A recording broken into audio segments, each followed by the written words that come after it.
मथेन वंदामि तेनानम कार्याणम अरिहंत प्रभु श्रमण भगवान महावीर स्वामी को कोटिशः वंदन। श्रमण संघ के चतुर्थ पटधर आचार्य सम्राट ध्यान योगी डॉक्टर श्री शिव मुनि जी महाराज साहब एवं समस्त साधु साध्वियों के उज्जवल भविष्य को साकार रूप देने वाली ऑनलाइन एजुकेशन के प्रणेता संघ सेतु उपाध्याय प्रवर पूज्य गुरुदेव श्री रविंद्र मुनि जी महाराज साहब के पावन पुनीत चरणों में वंदन नमन। सागर सम आगमों के गूढ़ रहस्यों को जानने वाले प्रज्ञा महोदधि उपाध्याय प्रवर पूज्य गुरुदेव श्री जितेंद्र मुनि जी महाराज साहब के श्री चरणों में शत शत वंदन। इस ऑनलाइन आगम परिषद में पधारे हुए सभी साधु वृंद एवं रत्नाधिक साध्वी वृंद के श्री चरणों में कोटिशः वंदन एवं सुख साता पृच्छा। उपस्थित सभी श्रोताओं का हार्दिक अभिनंदन। श्रुत देवी भी जिनके दर्शन पाकर धन्य हो जाती है, ऐसे उपाध्याय जी का सानिध्य हमें प्राप्त हो रहा है, यह हमारा सौभाग्य है। गुरुदेव निश्चल भाव से हम सभी पर ज्ञान वर्षा कर रहे हैं, इसके लिए हम गुरुदेव के आभारी हैं। अक्षर अक्षर हमें सिखाते, शब्द शब्द का अर्थ बताते, जिन वाणी का सार बताते, विनम्र सरल सरस्वती पुत्र कहाते। आज की गुरु वंदना का लाभ ले रही हैं संथारा साधिका उप्रवर्तनी साध्वी रत्ना श्री स्वर्ण कांता जी महाराज साहब की सुशिष्या उत्तर भारत प्रवर्तनी साध्वी श्री सुधा जी महाराज साहब की सुशिष्याएं साध्वी समता जी महाराज साहब, साध्वी सुयशा जी महाराज साहब एवं साध्वी श्री प्रगति जी महाराज साहब।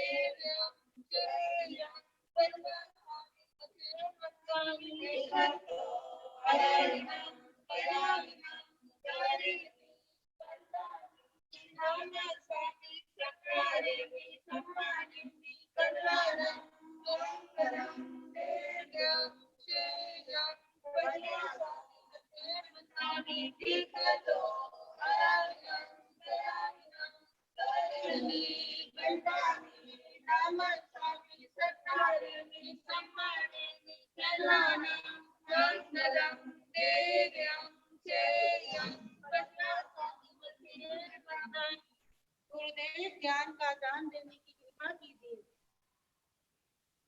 यह आगम वाचना निरंतर निर्बाध गति से चलती रहे, इस हेतु सभी तपस्वी अपना सहयोग दे रहे हैं और आज की तपस्या के लाभार्थी हैं तप चक्रेश्वरी गुरुवर्या श्री विभा श्री जी महाराज साहब की सुशिष्या साध्वी डॉक्टर श्री आभा श्री जी महाराज साहब, जिनका आज 13 तप है, साध्वी श्री करुणा जी महाराज साहब, जिनका आज उपवास है, उपाध्याय प्रवर अनुयोग प्रवर्तक पूज्य श्री कन्हैया लाल जी महाराज साहब के कमल के शिष्य तपोकेसरी श्री संजय मुनि जी महाराज साहब, जिनका भी आज उपवास है, डॉक्टर श्री प्रतिभा श्री जी महाराज साहब की शिष्या साध्वी श्री श्रद्धा जी महाराज साहब, साध्वी श्री ऋषिता जी महाराज साहब, साध्वी श्री अनुज्ञा जी महाराज साहब, साध्वी श्री प्रणति श्री जी महाराज साहब, जिनका आज उपवास तप है, और डॉक्टर श्री प्रतिभा श्री जी महाराज साहब की शिष्या साध्वी श्री आस्था श्री जी महाराज साहब, जिनका आज आयम्बिन तप है।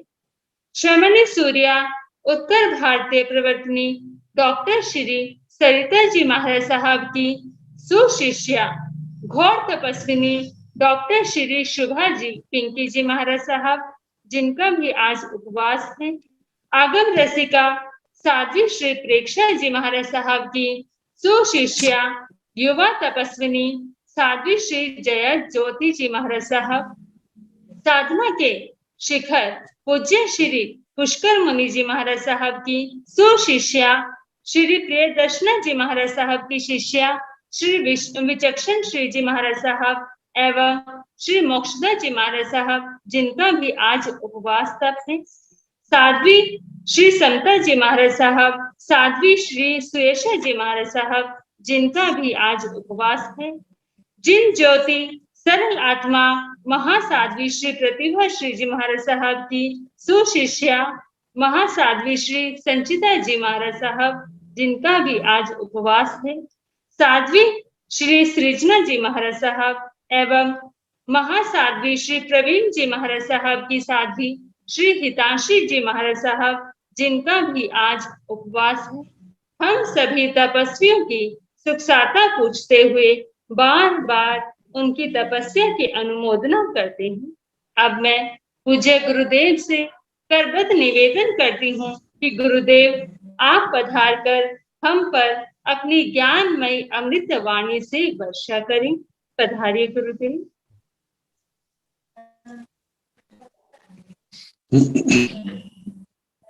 नमो अरिहंताण, नमो सिद्धाण, नमो आयुर्याण, नमो उवध्यायाण, नमो लोये सव साहुण, एसो पंच नमोकारो सव पावकनाशनो, मंगलानंत समृद्धि परमं हवै मंगलम। जिन शासन जिन वाणी सदा जयवंत हो, श्रवण संग सदा अविचल मंगल हो। मुक्ति को प्राप्त श्रमण भगवान महावीर स्वामी, उनकी परम पावन कल्याणी भागवती वाणी वाचक प्रमुख श्री इंद्र भोते गौतम आदि गणधर भगवंत युग प्रधानाचार्य परम पूज्य श्री सुधर्मा स्वामी जी महाराज, उनकी परम पावन पाठ परंपरा वर्तमान आचार्य ध्यान योगी परम पूज्य श्री शिव मुनि जी महाराज एवं गुरुजन सबकी पावन चरण सरोजों में मेरा अनंत अनंत बार वंदना नमस्कार। आगम परिषद में विराजमान वरिष्ठ मुनिराज, अन्य मुनिवृंद, परम आदरणीय भगवती स्वरूपा महासाध्विया जी, श्री दशाश्वत स्कंद की वाचना प्रारंभ है। चौथी दशा चतुर्थी दशा सुनाई जा रही है। गणी संपदा, गणी आचार्य भगवंत, उनकी 8 संपदाएं 7 सुना चुके हैं।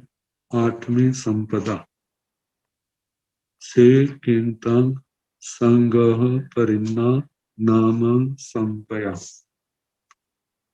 संगह परिन्ना नामं संपया चौविहा गणता तंजहा वासा वासेसु खेतम परिलेहिता भवे बहुजन पाउगताए पाड़िहार्य पीड़ फलक सेजा संथार्य ओ गिणहिता भवे कालेन कालम समानयिता भवे आहा गुरु संपूयिता भवे सेतम संगह परिन्ना नामं संपया, सेकिंतम संगह परिन्ना नामं संपया, से अथ इसके पश्चात किंतम वह क्या है, संग्रह परिन्ना संग्रह प्रज्ञा, नाम संपया नाम की संपदा, संपत संग्रह प्रज्ञा नाम वाली संपदा का क्या स्वरूप है। संग्रह परिन्ना नाम संपया चौ विहापनता, संग्रह प्रज्ञा नाम की संपदा, ये 4 प्रकार की कही है। संग्रह शब्द ही संग्रह इकट्ठा करने के लिए, संघ विशाल हो, संघ को बड़ा बनाना यदि बड़ी बात है तो उससे भी बड़ी बात है सबको ठीक व्यवस्था देना, जिम्मेवारियां संभालना। विशाल संघ है, केवल आचार्य ही सब कुछ करे, ये भी संभव नहीं है। तो आचार्य भगवंत जो संघ के प्रमुख हैं, जैसी जैसी जिनके अंदर योग्यता होती है उनको वैसी जिम्मेवारियां दे देते हैं। जब वे अधिकारी अपनी जिम्मेवारियां सम्यक प्रकार से निभाते हैं तो ये आचार्य भगवंत का सहयोग होता है, और ये सहयोग जो है महानिर्जरा महापर्यवसान का कारण बनता है। क्योंकि जब सब व्यवस्थाएं ठीक होंगी, कितनी धर्म प्रभावना होगी, कितने लोग धर्म से जुड़ेंगे, कितने लोग मोक्ष मार्ग के पथिक बनेंगे, तो ये सब व्यवस्थापकों के ऊपर निर्भर करता है। व्यवस्थापक अपने आश्रितों का ध्यान रखते हैं और आश्रित जो हैं वे अपने व्यवस्थापकों का, अपने प्रमुखों की आज्ञा का ध्यान रखते हैं, उसी के अनुसार चलते हैं। जब ये सब सम्यक प्रकार से चलता है तो धर्म संघ भी आगे से आगे बढ़ता जाता है, धर्म की प्रभावना होती है और लोग महालाभ के अधिकारी बनते हैं, महानिद्रा महापर्यवसान समाधि भाव की ओर बढ़ते हैं। तो जहां पर संग्रह प्रज्ञा का व्यवस्थाओं को लेकर के 4 भेद किए हैं। तंजह जैसे कि वासा वासेसु खेतम परिलेहिता भवई, बहुजन पाउकताई, विहार करते करते ग्रामानुग्राम विहार करते हैं, एक नगर से दूसरे नगर की ओर विहार करते हैं। तो केवल ये नहीं है कि घूमना है, लेकिन विहार करते समय कहाँ की जनता कैसी है, कैसे लोग हैं, धार्मिक हैं, सात्विक वृत्ति वाले हैं, तामसिक वृत्ति वाले हैं, जिन कितने लोगों को प्रतिबोध दिया जाता है, सात्विक वृत्ति वाले प्रभावित होते हैं, उनका संतों के प्रति संघ के प्रति समर्पित होते हैं, सेवा भावना की दृष्टि से, ज्ञान ध्यान की दृष्टि से, संयम तप की दृष्टि से, इन सब बातों से जब जब संत जाते हैं, जैसे सूरज निकलता है तो सूर्य का संपर्क पा करके कमल आदि खिल उठ पड़ते हैं, तो ऐसे ही इस मनुष्य लोक में जो भव्य आत्माएं जिन्होंने जन्म लिया है, तो ऐसे भव्य आत्माएं जो धर्म के सूर्य हैं, उनका संपर्क पा करके उनकी भी धर्म भावना खिल उठती है। जब वो धर्म भावना खिलती है, जागृत होती है, धर्म के प्रति समर्पित होते हैं, तो उनके धर्म के भाव निरंतर बढ़ते रहे, उनके ज्ञान में, उनके ध्यान में, उनके संयम तप में वृद्धि हो, जो धर्म संघ के आने वाले समय में थंबे का रूप का कार्य करते हैं। तो कहा कि जो आचार्य भगवंत सारा देखते हैं, सारी नजर में रखते हैं, कौन क्षेत्र कैसा है, कब उनकी भावना अपने संघ में संत है तो उनको चुमासे भी कराने हैं, सारी व्यवस्थाएं देखनी है। तो यहाँ कहा जा रहा है कि वर्षा वास में वासा वासेसु खेतम परिलेहिता भवे, वर्षा ऋतु में निवास के लिए स्थान देखना, खेतम वासावासेषु वर्षावास में खेतम क्षेत्र क्षेत्र परिलेहिता हुए प्रतिलेखना करने वाले देखने वाले होते हैं। ये क्षेत्र हमारे लिए कैसे है, मास कल्प के लिए कैसा है, चतुर्मास कल्प के लिए कैसा है, वैसे विचरने की दृष्टि से कैसा है, साधु सतियों की व्यवस्था के लिए उन्होंने ज्ञान भी करना है, तपस्या भी करनी है। जब लंबी लंबी तपस्याएं करनी है तो तपस्या करनी तो आसान है, लेकिन पारने के समय पारने की व्यवस्था कहाँ कहाँ क्षेत्रों में कैसी करने को तो लोग कर देते हैं, लेकिन उसके साथ साथ उस साधु ने अपनी वृत्ति का भी ध्यान रखना होता है कि हमारे संयम में, हमारे तप में किसी प्रकार की कमी ना आए। तो आचार्य भगवंत ऐसे क्षेत्रों का पूरा ध्यान रखते हैं, कौन हमारे लिए उपयोगी हो सकता है, उनकी भावना कैसे बनी रह सकती है, जो हमारे धर्म में, संयम में, तप में सहयोगी होते हैं, और हम उनकी कैसे धर्म की भावनाओं को बढ़ाएं। जिन जिन में से ऐसे लोग भी निकलने हैं जिन्होंने साधु जीवन की, साधु साध्वी की दीक्षा लेनी है, कोई श्रावक श्राविका बनेंगे जो धर्म संघ की शोभा बनेंगे। जब आचार्य भगवंत इन सब बातों का ध्यान रखते हैं तो धर्म भावना निरंतर बढ़ती जाती है। तो पहला कहा कि वर्षावास के योग्य जो क्षेत्र हैं उनको देखने वाले होते हैं, जो बहुजन पावगता है, बहुत लोगों के प्रयोग में आने वाले, उपयोग में आने वाले। आगे बताए हैं पाड़ी हारिय पीड़ फलक सिद्धा संथार्यम उगेणिका भवे। प्रातिहारी पाड़ी हारी प्रातिहारी प्रातिहारी प्रातिहारिक वस्तु उसको कहा जाता है उपयोग के बाद जिसके जिस उसका जो स्वामी है उसको वापिस करना।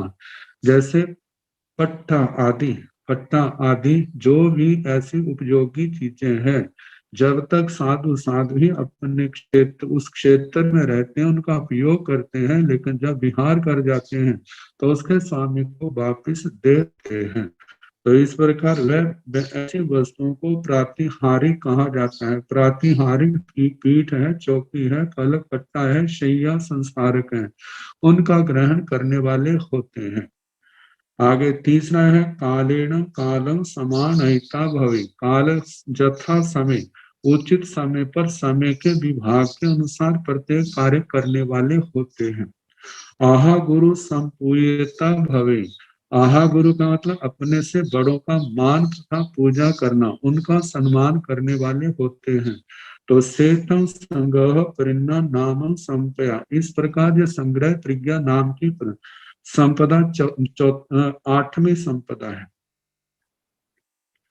तो इसके संबंध में आचार्य भगवान ने बड़े सुंदर शब्दों में व्याख्या की है कि गणी का कर्तव्य है निम्नलिखित क्रियाओं से गण का संग्रह संगठन करे। संघ में किसी प्रकार की फुट न पड़े, मत भेद न उभरे, सब प्रकार की व्यवस्थाएं ठीक प्रकार से चले। क्योंकि लौकिक व्यवहार में भी देखा जाता है जो जिसकी रक्षा कर सकता है वह उसके अधीन अवश्य ही हो जाता है। जब किसी व्यक्ति का ध्यान रखा जाता है तो कृतज्ञतावश वह भी क्या होता है, उसके प्रति समर्पित हो जाता है, उसका पूर्ण सहयोगी बन जाता है। तो कहा कि इसी प्रकार गणी का अधिपति, गण का अधिपति होने के लिए गणी को उसकी रक्षा का भार अपने ऊपर लेना ही चाहिए। अतः उनको योग्य है कि वह बहुत से मुनियों के वर्षा काल में निवास के लिए क्षेत्रों का अवलोकन करे। और बाल छोटी दीक्षा वाले हैं, छोटी उम्र वाले हैं, दुर्बल शारीरिक दृष्टि से या किसी बीमारी के कारण या तपस्या के कारण जिनका देह कमजोर है, तपस्वी, योग वाहक या रोगी, योग वाहक साधना करने वाले, तपस्या करने वाले,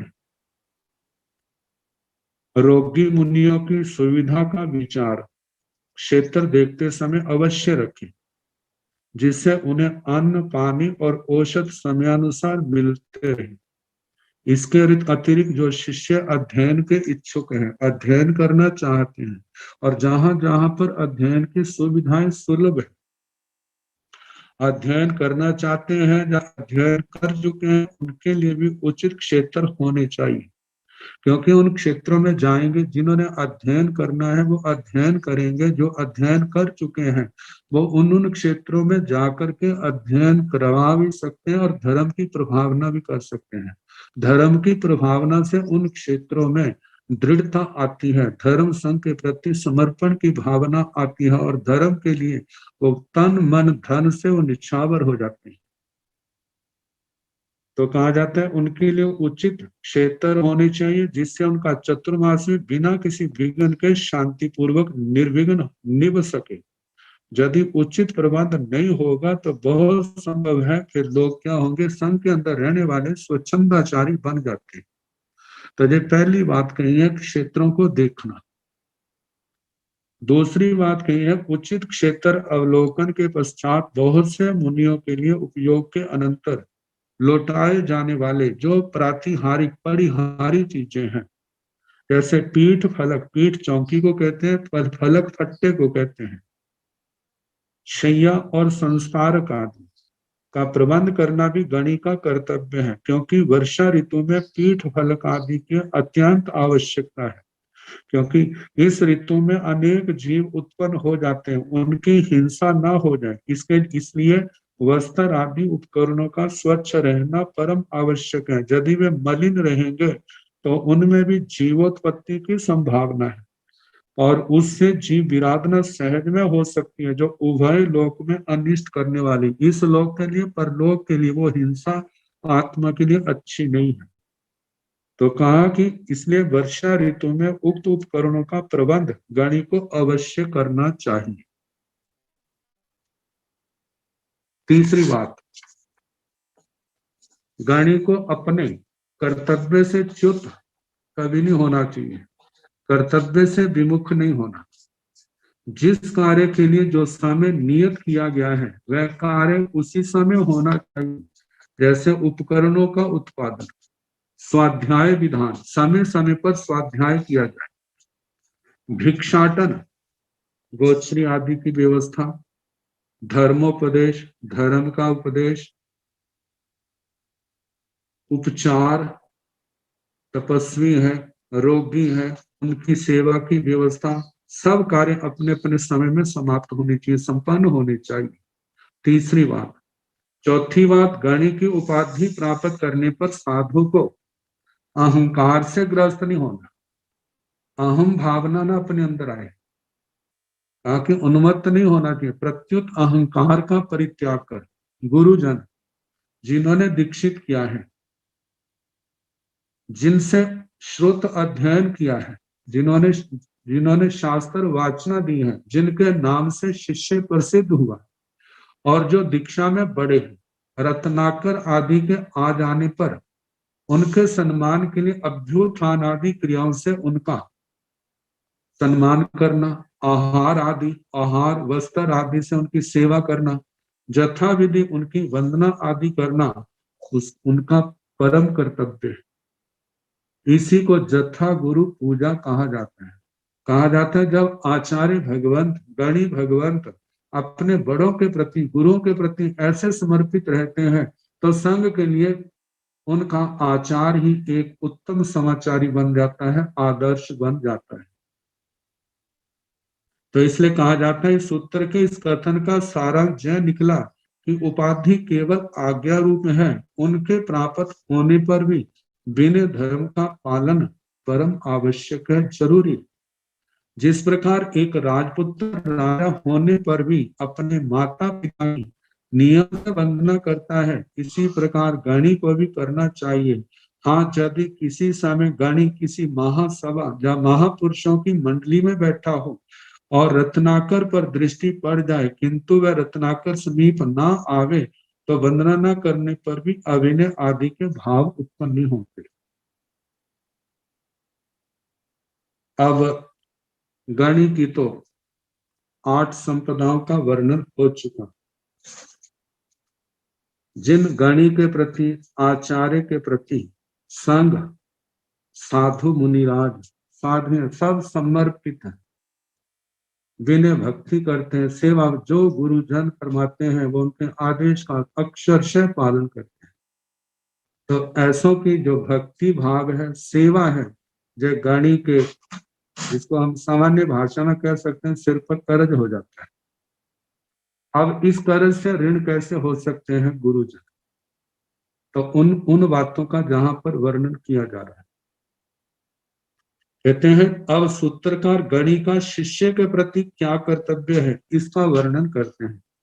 ये तो जहां पर कहा जाता है कि शिष्य का गुरु के प्रति क्या कर्तव्य है इसका वर्णन भी आएगा, लेकिन प्रथम गुरु का, गणी का, आचार्य का अपने संग, अपने शिष्य, अपने आज्ञानुवर्तियों के प्रति क्या कर्तव्य है उसका वर्णन किया जा रहा है। आर्यो अंत्यवासी इमाय चौविहाय वीणे परिवर्त्य वीणायिता भवै निरणक्तं गच्छै तन जहां आयार वीणायण सूय वीणेण विक्षेपण वीणेण दोष निघायन वीणेण। आर्यो आचार्य भगवंत, अंत्यवासी अपने शिष्यों की, इमाय चौविहाय वीणे परिवर्ती, ये 4 प्रकार की विनय प्रतिपत्ति, 4 प्रकार से शिक्षा देना, प्रशिक्षण देना, शिक्षण प्रशिक्षण अभ्यास करवाना, ऐसा करने से विनीता भवे, उनको शिक्षा देते हैं। और ऐसी शिक्षा देने के बाद निरणतं गच्छै, आचार्य गणी गुरुजन अपने शिष्यों के ऋण से मुक्त हो जाते। तंजहा जैसे के आयार विनयन, पहला है आचार विनय, इसको सिखाना, आचार विनय को सिखाने से पहला। दूसरा सूय विनयन, श्रोत विनय, आगम वाणी शास्त्र स्वाध्याय कराना। तीसरी बात है विक्षेपण विनयन, विक्षेपना विनय,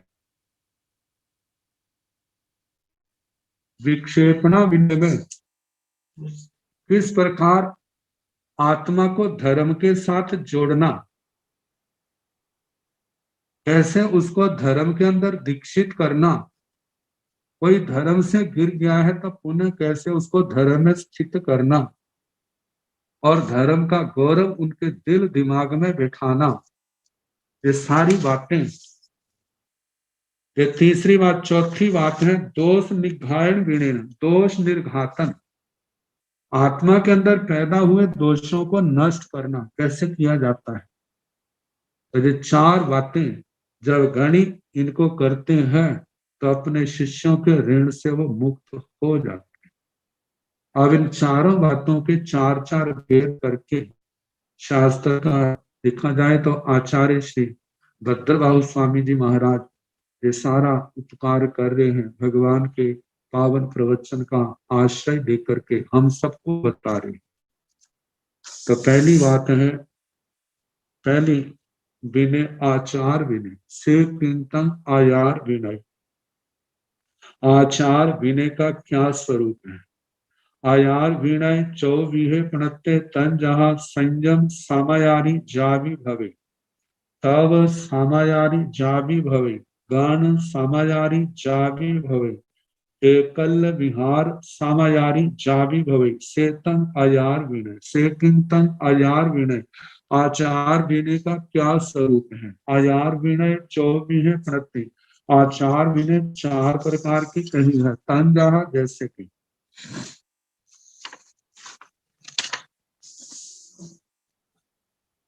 संयम सामायारी जावी भवे, संयम समाचारी, पहली बात संयम का कैसे पालन करना, स्वयं पालन करते हैं और शिष्यों को कैसे पालन करना भी सिखाते हैं।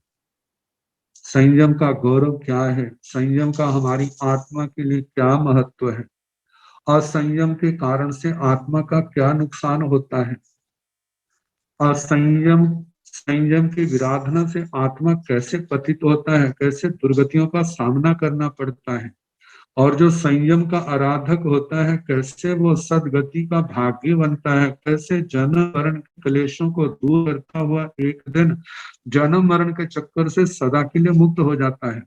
तो ऐसे संयम का पालन करना और संयम का पालन कैसे करना ये सिखाते हैं। तो ये है संयम समाचारी। दूसरी बात है तब समाचारी जावि, तप समाचारी, तपस्या, बाह्य भेद और आभ्यंतर भेद।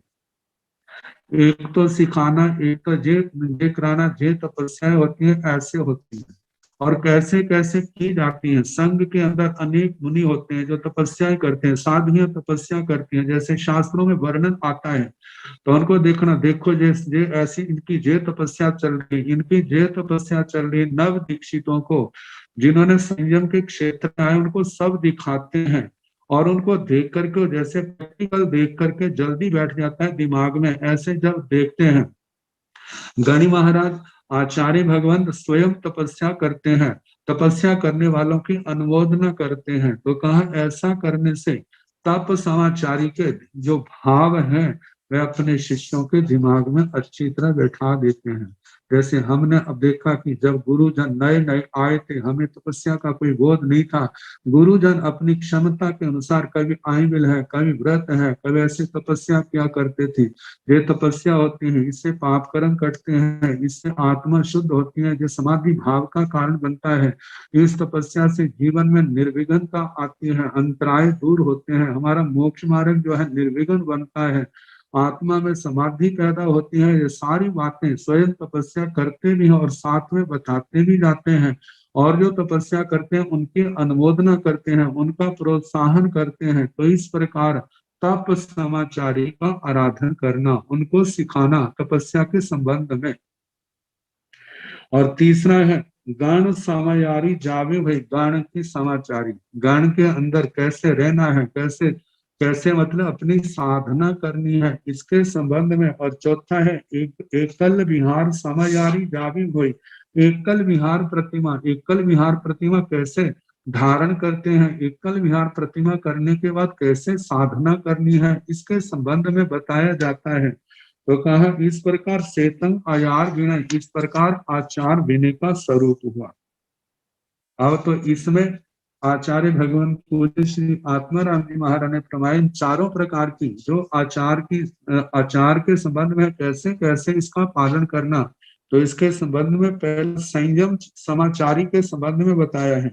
संयम समाचारी का बोध कराना इसका प्रथम भेद है। ज्ञान आदि द्वारा निवृत्ति कराना संयम कहलाता है। मतलब कि ज्ञान आदि उनको सारा सिखाना, ज्ञान आदि के द्वारा सारा सिखाना, सारा समझाना कि असंयम का त्याग करने से आत्मा में संयम आता है।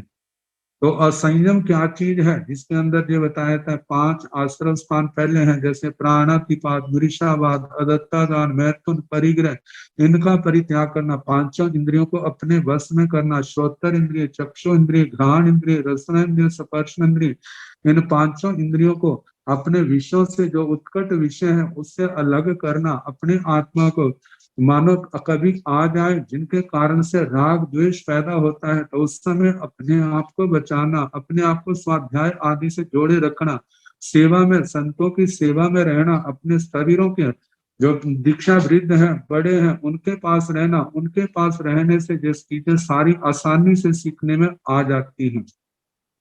तो कषायों को जैसे क्रोध है, मान है, माया है, लोभ है, क्रोध को क्षमा के द्वारा, शांति के द्वारा दूर करना, मान को विनम्रता के द्वारा, मृदुता के द्वारा, माया को सरलता ऋजुता के द्वारा, लोभ को संतोष के द्वारा जीतना, मन वचन काया को पाप से हटाना, इन योगों को धर्म के अंदर लगाना। तो इस प्रकार 17 प्रकार का संयम वो स्वयं पालन करते हैं, दूसरों को पालन करने के लिए प्रेरणा देते हैं। तो कहते स्वयं संयम करना, जो संयम से शिथिल हो रहे हैं उनको संयम में स्थिर करना, और संयम के भेदों का ज्ञान करना और कराना ही संयम समाचारी कहलाती। इसी प्रकार तप समाचारी के विषय में भी जानना चाहिए। तप के जितने भी भेद हैं स्वयं ग्रहण करना, जो व्यक्ति तप कर रहे हो उनको उत्साहित करना। तो तप कर्म में शिथिल हो रहे हैं, जो उनको उसमें स्थिर करना। तपस्या का गौरव, तपस्या का महत्व कितना है, प्राचीन कथानक सुना करके, शास्त्रों के रेफरेंस उदाहरण दे करके देखो उन्होंने कैसी तपस्या की, कैसे उन्होंने कर्म काटे शरीर। जैसे धन्ना अणगार जी का आता है, मेघ अणगार जी का वर्णन आता है भगवती सूत्र में, स्कंदक अणगार जी का आता है श्री अंतकृत सूत्र में, गौतम आदि अणगारों का वर्णन आता है। काली आदि महारानियां जो थी, जिन्होंने भगवान के चरणों में दीक्षा ली, कितनी घोर तपस्याएं की हैं, ऐसे जीवन चरित्र सुना करके उनको तप के प्रति उत्साहित करना। तो कहा कि तप के संपूर्ण बाह्य है, बाह्य भेद और आभ्यंतर भेदों को जानना ही तप समाचारी है। मतलब कि तप का कितना गौरव, जिसके अंदर जो जो क्षमता है उस तप की जरूर आराधना करे। इससे क्या है, दुनिया के प्रपंचों से बच जाता है और आत्मा समाधि की ओर बढ़ता है। तप के अंदर, स्वाध्याय के अंदर, सेवा के अंदर लगा रहे तो ऐसा लगने से क्या होता है, बचपन कब गया, जवानी कब गई, बुढ़ापा कब गया, ऐसे लगता है जैसे कल की बातें हो। सारा जीवन आसानी से निकल जाता है। और यदि इनके अंदर ध्यान ना लगे तो फिर संसार के प्रपंच ही ध्यान में आते हैं, संयम में अस्थिरता आती है, संसार का राग दिमाग में छा जाता है। तो कहा तो हम आत्म ज्ञान के लिए निकले थे, लेकिन गुरुओं की, गणी आचार्य भगवंतों की आज्ञा का सम्यक पालन नहीं करने के कारण से हम अपने लक्ष्य को पाने से वंचित हो जाते हैं। तो आत्मा के साथ ऐसा ना हो, तो इसलिए जहाँ संयम का ध्यान रखना, वहां तपस्या का भी ध्यान रखना। जिसके अंदर जितनी क्षमता है, जो क्षमता है उसके अनुसार अपनी शक्ति को उस तपस्या के अंदर लाए और अपने जीवन को सफल बनाए। और तीसरा है, गण की सारणा वारणा द्वारा भली भांति रक्षा करना। गण में स्थित रोगी, बाल, वृद्ध और दुर्बल साधुओं की, साधु हैं, संतों के पास साधुआं हैं, साध्वियां हैं, तो कहा कि सारी गण की व्यवस्था, यथोचित व्यवस्था करना, अन्य गण के साथ उनके योग्य बर्ताव करना, अपने गण में सम्यक ज्ञान, दर्शन और चरित्र की वृद्धि करते रहना ही गण समाचारी है। सारणा वारणा आदि आता है। सारणा का मतलब याद दिलाना, वारणा का मतलब कोई गलत रास्ते पर चलता है तो उसका रोकना। शास्त्र स्वाध्याय करते हैं, कोई भूल गया है तो उसको याद करना सारणा कहला जाता है, सारणा कहलाता है। सारणा जो है समारना, स्मृति से, स्मरण से समारना बना है, स्मरण करना, स्वयं याद करना, समारना दूसरे को याद दिलाना। तो ऐसे समारना का ही सारना शब्द जो है प्राकृत भाषा में बन जाता है। म का लोग स उसमें आ जाता है, आ स में आ जाता है, तो ऐसे सारना बन जाता है। सारना का मतलब याद दिलाना। कोई कर्तव्य है, जो कोई भूल रहा है तो उसको याद दिलाना। और दूसरा जो है कि कोई शास्त्र पाठ भूल गया है तो उसको याद दिलाना। और वारणा का मतलब रोकना, वारयति वारणा मतलब रोकना। रोकने से मतलब कोई असंयम मार्ग में चला है तो उसको रोकना, कोई गलत पढ़ रहा है तो उसको रोकना, सम्यक मार्ग पर चलाना। तो ये सारना वारणा आदि है, जो सारे जो है आचार्य भगवंत करते हैं। तो चौथा जो है, एकाकी विहार का सांगोपान, भेद और उपभेदों के साथ ज्ञान करना और उनकी विधि का ध्यान पूर्वक ग्रहण करना। स्वयं एकाकी विहार की प्रतिज्ञा करनी के संग में यदि मेरे समान और साधु समर्थ पैदा हो जाते हैं, जिम्मेवारियां संभाल लेते हैं, तो साधु का जो दूसरा मनोरथ है, कब मैं एकल विहार प्रतिमा स्वीकार करूंगा, तब वो भावना करना। तो कहा इसी प्रकार ऐसी भावना दूसरों को भी सिखाना कि जब आत्मा के अंदर 8 महागुण आ जाए तो उस समय ऐसे 8 महागुणों को जिस आत्मा के अंदर है वो एकल विहार प्रतिमा के योग्य बन जाता है। तो पहले उसका जो है तपस्या के द्वारा अभ्यास करना, तप करते, कभी व्रत है, बेला है, लंबी तपस्या 28 है, 15 दिन है, मास कमन 2 महीने का, 3 महीने का, भगवान के शासन में 6 महीने तक की तपस्या आती है। तो कहा जाता है कि इसमें अपने आप को सम्यक रखता है, सम्यक देखता है कि अब तपस्या के बाद भी पारना करना है, तो उसके बाद भी अपने आप को देखता है कि तपस्या करने में कोई मेरे संयम में कोई ढीलापन नहीं आता है। तो ऐसे तप के अंदर क्षमता। फिर आगे सूत्र ज्ञान, सूत्र ज्ञान के संबंध में कहा जाता है इतना अभ्यास है जैसे सीधे क्रम से उल्टे क्रम से अपने नाम के समान सूत्र जिनको याद हो चुके हैं, अपना आत्म बल है और एकल विहार की, जैसे कहा जाता है कि कैसे अकेले रहने से किसी पर अपने भय को जीतना।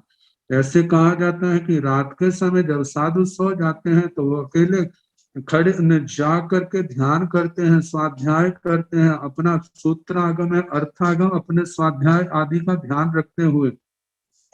लेकिन अपनी इन क्रियाओं का जो वरिष्ठ मुनि है उनकी उनकी नजरों में होता है। तो कहा जाता है जिस समय पहले सब सो गए हैं, फिर उसके बाद अपने दरवाजे के पास वहां पर अपना ध्यान साधना करते हैं, फिर उसके बाद कहीं एक एकांत शून्य स्थान में चौराहा है, जहाँ कहीं देव शून्य देव स्थान है, शमशान भूमि है, ऐसे स्थानों पर जाकर के साधना करने के कारण से वो निर्भयता की आराधना करते हैं। निर्भयता, मेरे अंदर भय तो नहीं है, जब अपने आप में परिपूर्ण देखते हैं और संघ में देखते हैं मेरी जिम्मेवारियां संभालने वाले संघ के अंदर दूसरे मुनिराज आगे हैं, तो उनको जिम्मेवारियां दे करके संघ की आज्ञा लेकर के वो एकल विहार प्रतिमा स्वीकार कर लेते हैं। तो कहा जाता है ऐसे स्वयं स्वयं भी उसका अभ्यास करना, अन्य जो संत हैं मुनि राज हैं उनको भी इसके संबंध में सारा बताना, क्योंकि एकल विहार प्रतिमा में जहां पर ध्यान साधना भी उत्कृष्ट है, संयम भी उत्कृष्ट है और तपस्या भी उत्कृष्ट है, सब बातों से उत्कृष्ट है, कर्मों की महानिद्रा महापरिवसान करते हुए अपने मोक्ष मार्ग पर निरंतर आगे बढ़ते हैं। तो इस प्रकार ये पहली 4 प्रकार की जो आचार विनय है ये अपने शिष्यों को सिखाते हैं। अब दूसरी बात है सेकिंग सूय विनय। सूय विनय 24 प्रणत्ते तंजा सुतंग वाय अथंग वाय हियं वाय निशेषं वाय सेतं सुत्त विनय। कहा जा रहा है कि सेकिंग सुत्त विनय, श्रुत विनय का श्रुत विनय का क्या स्वरूप है, तो कहा जा रहा है सूय विनय 24 प्रणत्ते, श्रुत विनय 4 प्रकार की कही है। तंजा जैसे के सुतंग वाय, पहले सूत्र पढ़ाना, अथंग वाय अर्थ पढ़ाना, जैसे मूल सूत्र पढ़ाया जाता है फिर उसका अर्थ सिखाया जाता है। प्राचीन काल में ऐसे होता था कि पहले सूत्र, क्योंकि प्रतिभा संपन्न लोग होने के कारण से, 4 प्रकार की बुद्धि से संपन्न होने के कारण से, भाषाओं का ज्ञान होने के कारण से पहले सूत्र पाठ कराते थे। सूत्र पाठ जब याद हो जाता फिर उसमें सूत्रों का अर्थ उनको कराते थे। तो इस प्रकार कहा जा रहा है कि पहले सूत्र की वाचना देते हैं, फिर उसके बाद अर्थ की वाचना देते हैं, किन सूत्रों का क्या अर्थ है, फिर हियं वाय, फिर हितकारी हित वाचना प्रदान करना, फिर आगे निशेषं वाय निशेष वाचना करना प्रदान करना, शेषं सूय विनय। इस प्रकार श्रुत विनय का वर्णन हुआ। तो इसमें जो है 2 तो सामान्य है, जैसे सूत्र की वाचना करना और अर्थ की वाचना करना। तीसरी जो है हित वाचना और चौथी विशेष वाचना, इनके संबंध में बताया जाता है। कहते हैं तीसरा हित वाचना जो है वो ये है, इसका तात्पर्य है जिस श्रुत के योग्य, जो जिस श्रुत के योग्य हो, अर्थात जिस श्रुत से जिसका आत्मा हित साधन कर सके उसको वही श्रुत पढ़ाना चाहिए। क्योंकि कोई सामान्य प्रज्ञा का धनी होता है, कोई विशिष्ट प्रज्ञा का धनी होता है। ऐसे सामान्य प्रज्ञा के धनियों के लिए तो पहले जैसे 11 अंग इनका कराया जाता है, जो विशिष्ट प्रज्ञा के धनी है तो 11 अंग तो उनके बड़े आसानी से हो जाते हैं। फिर पूर्वों का ज्ञान उस समय होने के कारण से पूर्वों का ज्ञान सिखाया जाता था। वर्तमान में पूर्वों का ज्ञान तो विच्छेद हो चुका है, लेकिन वर्तमान में जो प्रौढ़ सूत्र हैं जिनके संबंध में कहा था जैसे अनुयोग द्वार है, अब जो व्यक्ति भाषा का ज्ञान होने के कारण से 10वीं कालिक सूत्र, आवश्यक सूत्र, 10वीं कालिक सूत्र, उत्तराधीन सूत्र, नंदी सूत्र, ये तो आसानी से पढ़ जाते हैं।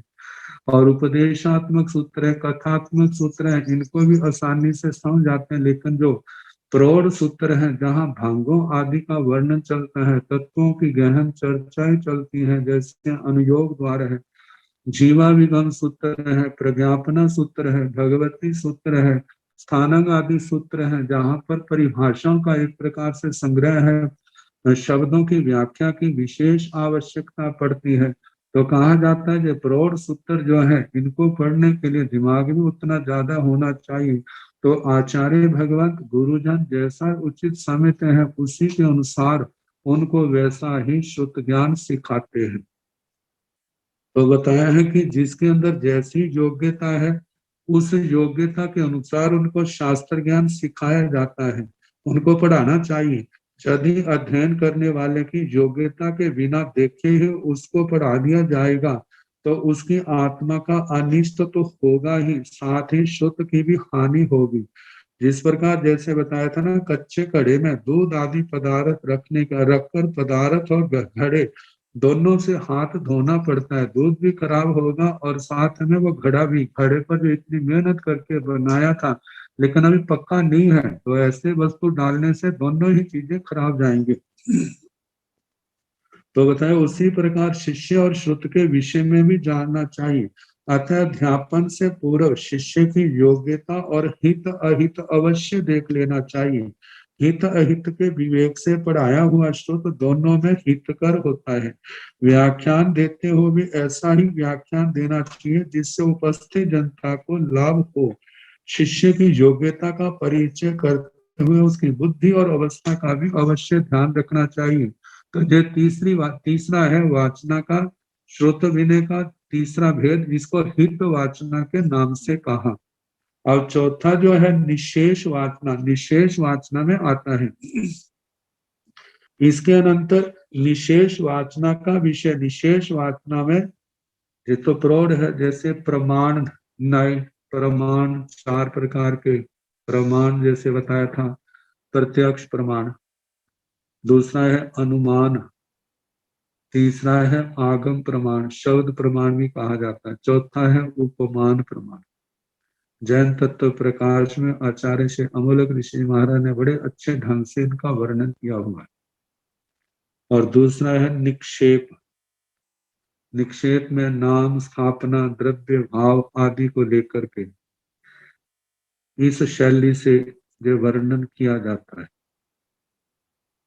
जैसे उपक्रम, उपक्रम के बाद निक्षेप, निक्षेप के साथ अनुगम और नय, इनको लेकर उपोदघात, उपोदघात जैसे शास्त्रों के अंदर प्रस्तावना आती है। उपोदघात का अर्थ आदि वचन, शास्त्र पढ़ने से पहले जो विशिष्ट विद्वान है ऐसी प्रस्तावना लिखते हैं जिसके अंदर आलोचनात्मक एक प्रकार का निबंध, जैसे ब्यावर से जो जुवाचार्य पूज्य श्री मधुकर मुनि जी महाराज की अध्यक्षता में बतीसी छपी है, तो उसकी प्रारंभ में आगमन से पहले आचार्य श्री देवेंद्र मुनि जी के द्वारा जो बड़े विस्तृत प्रस्तावनाएं लिखी है, ऐसी जो है उनको उपोदघात कहा जाता है। आगे प्रतिज्ञा, जो न्याय का वचन प्रतिज्ञा, हेतु, दृष्टांत, उपनय, निगमन, जो न्याय के वाक्य हैं, शब्द हैं, इनको इनके अनुसार पढ़ाना, इन बातों को लेकर के उन शास्त्रों की बातों का विवेचन करना।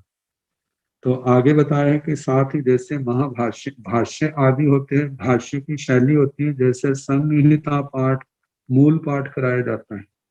फिर उसके आगे पद छेद, अब शब्द भाष्य के अंदर जैसे मूल संहिता के अंदर तो सारे शब्द इकट्ठे होते हैं और उनका अलग अलग शब्द करके बोध कराना कि जे शब्द है, जे शब्द है, क्योंकि शब्द तो सारे इकट्ठे हैं लेकिन उनको हर शब्द को अलग अलग करना।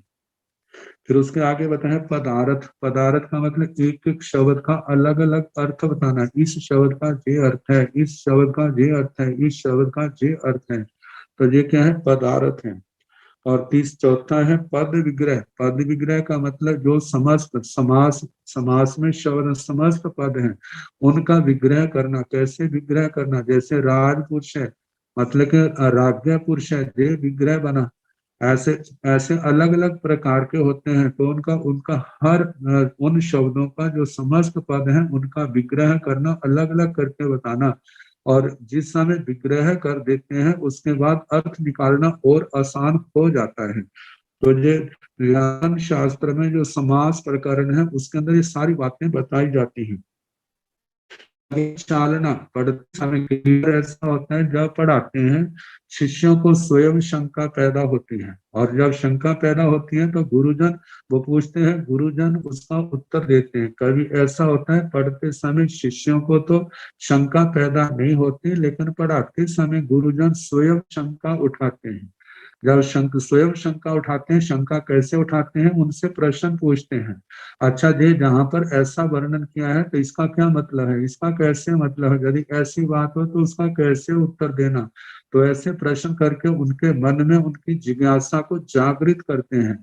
जब जिज्ञासा जागृत होती है, प्रश्न पूछा उनको नहीं आया, तो शिष्य फिर स्वयं क्या करते हैं, उन प्रश्न का समाधान मांगते हैं, जिज्ञासा प्रकट करते हैं।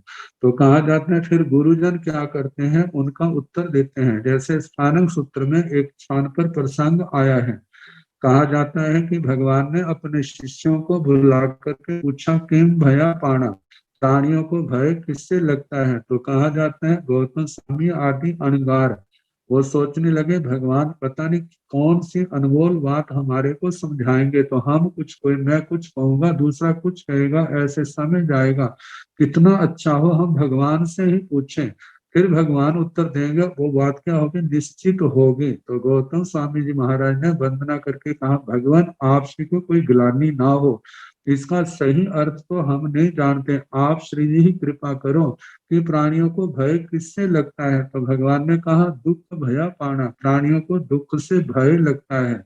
फिर गौतम स्वामी ने प्रश्न किया, दुखे केण करे, भगवान दुख को किसने पैदा किया। तो भगवान ने कहा, जीवेण पमायण करे, जीव ने प्रमाद के द्वारा इस दुख को पैदा किया, तो भगवान इसको दूर कैसे किया जा सकता है।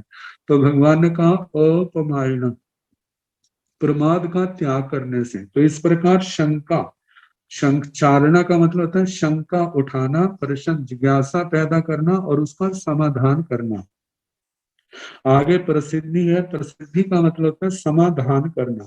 तो कहा जाता है ऐसे इस विधा के द्वारा अध्ययन तथा अध्यापन करना, अध्ययन स्वयं करना, पढ़ना और पढ़ाना, पढ़ाने का मतलब अध्यापन करना चाहिए। जो शास्त्र प्रारंभ किया हो उसका समापन किए बिना बीच में ही अन्य शास्त्र प्रारंभ नहीं करना चाहिए। यानी एक तो पूरा हुआ नहीं दूसरा लगा लिया, वैसे जो प्रारंभ किया है पहले उसको पूर्ण करें, फिर उसके बाद अगले शास्त्र को प्रारंभ करें।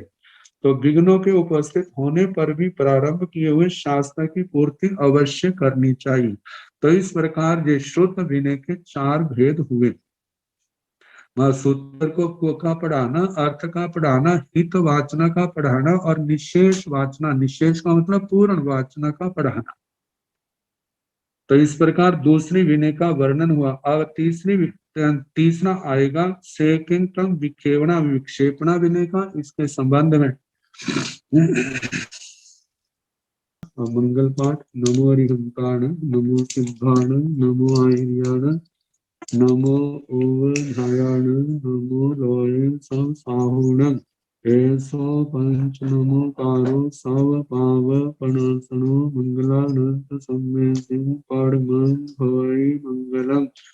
श्री चतारि मंगलम हरिहंता, मंगलम सिद्धा, मंगलम साहु, मंगलम केवली नतो धम्मो, मंगलम चतारि लोग तुम्हारी हंता, लोग तुम्हार सिद्धा लोग तुम, साहु लोग तुम, केवली मुनतो धम्मो लोग तुम, चतारि शरणो प्रवज्जामि, अरिहंते शरणो प्रवज्जामि, सिद्धे शरणो प्रवज्जामि, साहु शरणो प्रवज्जामि, केवली मुनतो धम्मो शरणो प्रवज्जामि। 4 शरणे सुख करने, दुख करने, मंगल करने, और शरणा नहीं कोई, जो भाव प्राणी आश्रय अक्षय।